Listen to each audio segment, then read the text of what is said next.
तस्त्वमेव विबुधार्चितबुद्धिबोधा त्वं शङ्करोऽसि भुवनत्रयशङ्करत्वात् धातासि धीरशिवमार्गविधिर्विधानात् व्यक्तं त्वमेव भगवन् पुरुषोत्तमोऽसि।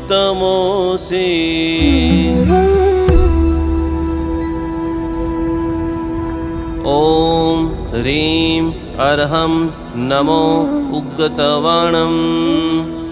ॐ रां ह्रीं ह्रूं ह्रौं रः अस्या ऊषा ज्रौं ज्रौं स्वाहा। ॐ नमो भगवते जये विजये अपराजिते सर्वसौभाग्यं सर्वसौख्यं कुरु कुरु स्वाहा।